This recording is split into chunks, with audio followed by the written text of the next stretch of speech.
2020년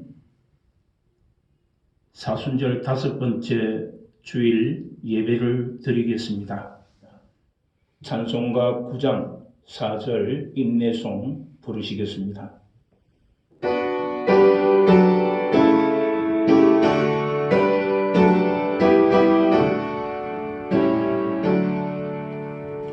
주 앞에 나올 때 우리 마음 기쁘고 그 말씀 힘되어 새 희망이 솟는다. 고난도 슬픔도 이기게 하시옵고 영광에 잇대어 살아가게 하소서. 우리의 자랑과 기쁨 생명의 하나님, 우리 예배를 받아주시옵소서.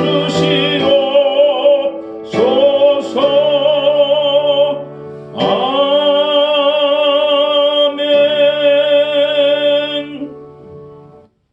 다같이 사도신경으로 우리의 신앙을 고백하시겠습니다. 나는 전능하신 아버지 하나님 천지의 창조주를 믿습니다.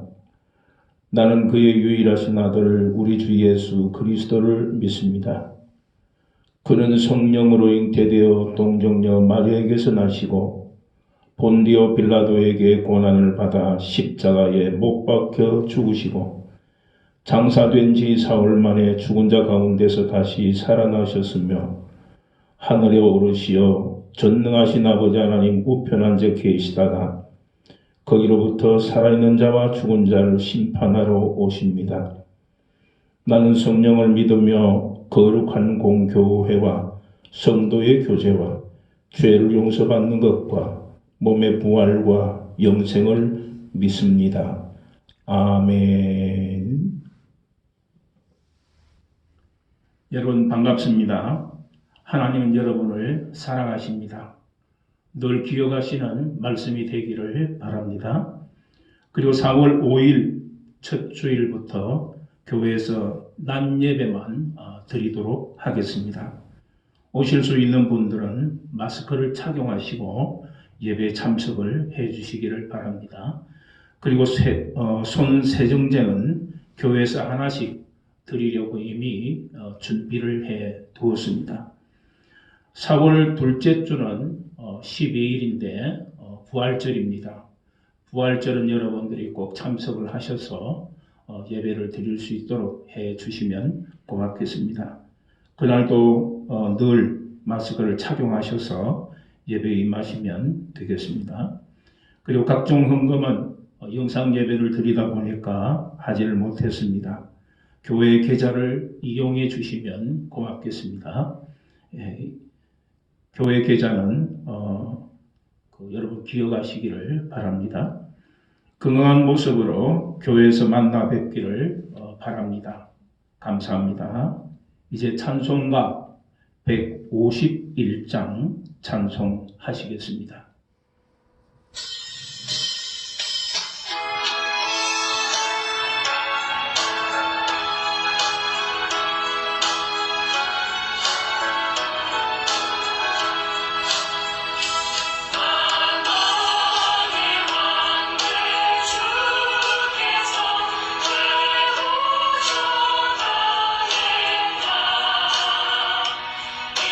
이번에 같은 날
오늘 하나님께서 우리에게 주시는 말씀은 시편 13편 1절에서 4절의 말씀입니다. 시편 13편 1절에서 4절. 여호와여, 어느 때까지니까 나를 영원히 잊으시나이까? 주의 얼굴을 나에게서 어느 때까지 숨기시겠나이까? 나의 영혼이 번민하고 종일토록 마음에 근심하기를 어느 때까지 하오며 내 원수가 나를 치며 자랑하기를 어느 때까지 하리이까? 여호와 내 하나님이여, 나를 생각하사 응답하시고 나의 눈을 밝히소서. 두렵건대 내가 사망의 잠을 잘까 하오며 두렵건대 나의 원수가 이르기를 내가 그를 이겼다 할까 하오며 내가 흔들릴 때에 나의 대적들이 기뻐할까 하나이다. 아멘. 오늘 설교의 제목은 고난 가운데서 부활하신 열매를 창조하자 라는 말씀입니다. 고난 가운데서 부활의 열매를 창조하자. 인생을 살다 보면 수없이 많은 시련을 겪게 됩니다. 직장을 잃거나 자신의 목적이 벽에 부닥치거나 또 사랑하는 가족을 잃어버리거나 인간관계 속에서 시련, 즉 트라우마가 생기는 경우도 많습니다. 이런 갖가지 어려움들이 우리를 애고사고 있어서 고난을 피할 수가 없는 그런 경우가 참으로 많이 있습니다. 하나님은 언제까지 나를 잊으시렵니까? 영영 잊으시렵니까? 언제까지 나를 외면하시렵니까? 밤낮없이 쓰라린 이 마음, 이 아픔을 언제까지 견뎌야 합니까? 그런 요지의 말씀이 오늘의 본문입니다.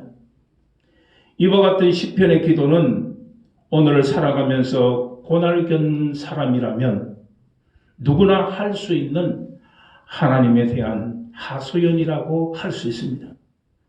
이 시편의 기도를 다른 말로 바꾸어서 이야기하면 하나님 어디 계십니까?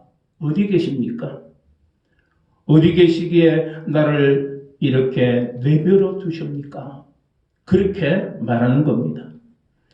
우리에게 엄청난 사건이 밀어닥치면은 기도를 많이 해도 아무런 응답이 없는 것처럼 느껴질 때가 많습니다. 그럴 때 하나님은 마치 구만리 밖에 계신 것이 아닙니다. 그렇게 느껴질 때도 있지만은 어쩌면 우리의 고난과는 아무 상관없는 것처럼 느껴질 때도 있을 것입니다. 이때를 우리는 좌절이라고 부릅니다.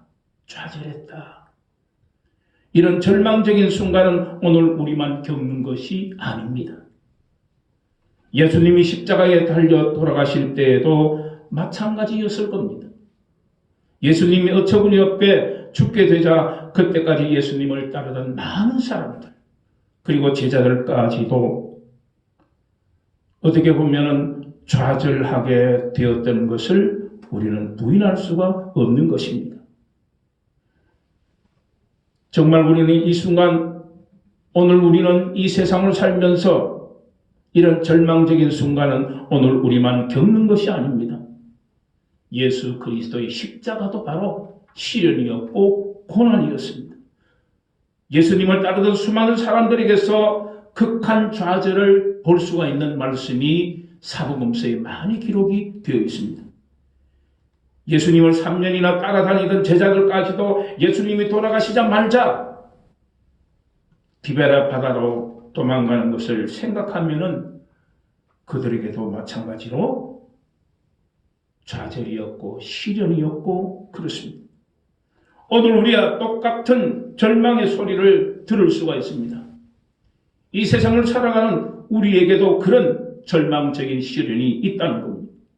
하나님이 어디에 계셔서 이제는 우리 끝장이다. 우리가 어떻게 살아가야 할까? 이런 절규는 어처구니 없는 고난 앞에서도 인간이 토해내는 내용입니다. 우리가 이렇게 좌절하고 있을 때 하나님은 어디에서 무엇을 하고 계실까? 성경을 보면은 또한 우리가 느끼는 것은 하나님은 예수님이 십자가 위에서 고난을 당하고 있을 때에 그 예수 그리스도의 고난 속에 부활이라는 새로운 생명을 잉태시키고 계셨다는 겁니다. 예수 그리스도의 고난이 끝난 것이 아니라 모든 인간에게 첫 열매가 되신 예수 그리스도를 통해서 새로운 생명, 부활의 새로운 생명을 잉태시키고 계셨다는 것. 이것이 하나님의 역사의 법칙입니다.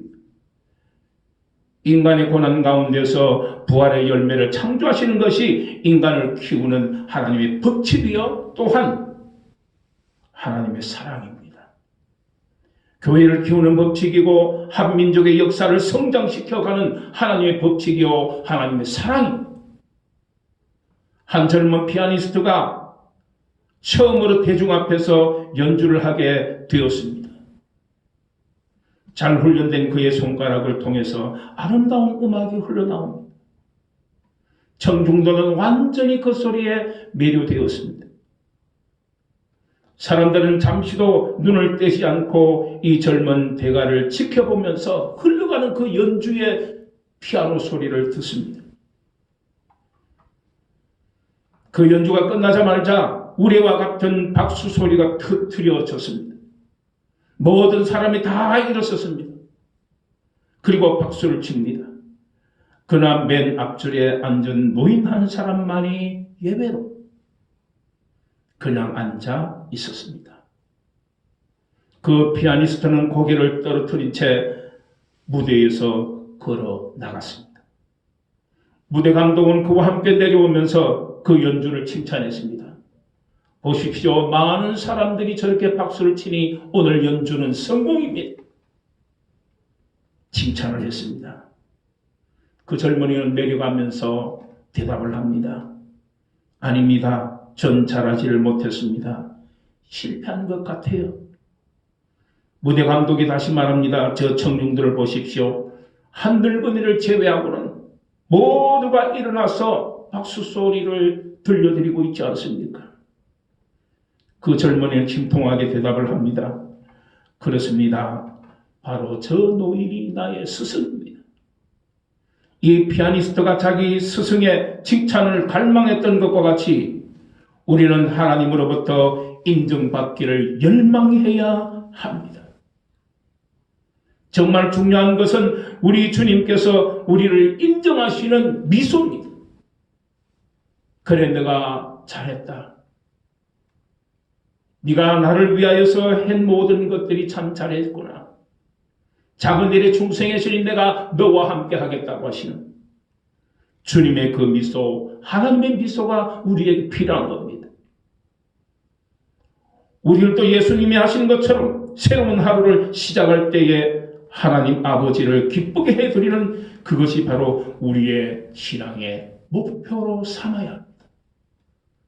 나의 존재는 하나님을 기쁘시게 하고 하나님께 영광 돌리고 하나님으로부터 인정받는 미소를 보여주시는 하나님을 우리는 느끼고 그것을 목표로 삼아야 합니다. 부모를 떠나기 전에 탕자는 철모르는 자식이었습니다. 혼자 독립해서 살아보려고 자기 몫의 재산을 물려받아서 먼 길을 떠납니다. 부모를 떠났습니다. 그러나 재산을 잃고 오갈 데 없는 신세가 되어버리고 말지요. 먹을 것도 없고 사람들과의 관계도 단절되어 버리고 어떻게 보면 병들어 죽게 된 것입니다. 그러다가 이 아들이 엄청난 고난을 통해서 자기가 누구인가를 알게 됩니다. 아버지를 떠나기 전과 아버지를 떠난 이의 시련을 거쳐서 집으로 돌아올 때 그 모습은 자기의 모습이 달랐습니다. 탕자는 어떻게 보면 고난과 시련을 통해서 새로운 자기를 발견하고 자신의 부모님을 발견하게 되는 것입니다. 어떻게 보면 오늘의 탕자는 바로 우리 자신입니다. 인간의 극심한 고난이 부활의 생명을 창조하는 중요한 계기가 되는 것입니다. 왜 고난을 통해서 인간과 역사는 변화하는 것일까? 고난 가운데는 하나님이 친히 동참하시고 역사하시는 것을 우리는 알아야 합니다. 하나님은 우리가 당하는 고난의 방관자가 아닙니다. 직접 동참하십니다. 너는 내 것이라 내가 너를 사랑하노라고 하시는 겁니다. 우리가 겪는 고난 속에는 우리를 하나님의 사람으로 변화시키고 성장시키는 부활의 진리가 숨어 있는 겁니다. 하나님은 이런 고난 속에서 부활의 생명을 찾는 사람에게, 그리고 그 사람을 통해서 가정을 키우고 교회를 새롭게 하고 그리고 역사를 키워 가시는 분이십니다. 그래서 신앙인은 자기 자신에게, 또한 가정에, 또한 교회에, 민족에게 어떤 시련이 닥쳐와도 결코 좌절하지 않습니다. 사랑하는 성도 여러분, 지금 이 시각, 영상으로 들을 수밖에 없는 이 시각, 이 나라를 우리가 생각하면서 좌절하지 아니하고 이 민족과 교회와 가정과 나에게 함께 하시는 하나님을 통해서 좌절하지 않는 그리스도인이 되시기를 축복합니다. 마지막으로 시인 에드가 게스트의 시를 한번 보겠습니다. 하나의 깨어진 꿈은 모든 꿈의 마지막이 아니다. 하나의 부서진 희망은 모든 희망의 마지막이 아니다. 폭풍과 비바람 저 너머로 별들은 빛나고 있으니 그대의 성곽이 무너져 버릴지라도 다시 성곽 짓기를 계획하라. 수많은 꿈들이 재난에 무너져 내리며 고통과 상한 마음이 세월의 물결 속에서 그대를 넘어뜨릴지라도 그래도 신앙이며 달리라. 그리고 그대의 흐르는 눈물 속에서 새로운 교훈을 배우기를 힘쓰라. 에드가 게스트는 우리에게 이렇게 시로 말하고 있습니다. 시인 에드가 게스트는 고난에 대하여서 많은 시를 썼습니다. 여러분 인터넷이나 어디에 들어가서 에드가 게스트를 쳐보십시오. 그의 모든 시들은 고난을 이겨가는 그의 모습을 보고 또한 우리에게 그것을 외치고 있는 것을 볼 수가 있습니다. 예수 그리스도의 고난이 부활을 창조하듯이 우리가 겪는 고난도 새로운 삶을 창조한 성도가 되시기를 주님의 이름으로 축원합니다. 하나님 아버지 감사합니다. 지금 이 시각들은 많은 사람들이 고난 속에서 넘어지기도 하고 아파하기도 하고 상처 속에 살아가는 수많은 일들이 있지만 그럼에도 불구하고 우리 그리스도인들이 소망을 갖고 살 수 있는 것은 예수 그리스도께서 고난을 거쳐서 우리에게 새로운 부활의 새 생명을 주신 것처럼 우리에게 새로운 것을 약속하심을 믿고 나아가게 하심을 감사합니다. 우리 모든 성도들 주님의 사랑과 은혜로 이 사순절 기간을 보내고 종료주의를 거쳐서 고난주간과 그리고 부활주의를 맞이할 때에 하나님 우리에게 기쁨의 부활절이 되게 하옵소서. 예수님의 이름으로 기도드리옵나이다. 아멘. 이제는 우리 주 예수 그리스도의 은혜와 하나님 아버지의 극진하신 사랑과 성령의 감화감동 역사 선미하심과 충만하심이 오늘 말씀을 듣고 예수 그리스도께서 고난을 거쳐서 우리에게 부활의 소망을 주신 것처럼 우리의 가슴 속에도 이 사순절을 지나고 하나님의 사랑과 은혜를 깨닫고 부활한 예수 그리스도처럼 우리에게도 새로운 기쁨의 부활이 있을 줄 믿고 흩어지는 이 모든 무리 속에 이제로부터 영원토록 함께 하시기를 축원하옵나이다. 아멘.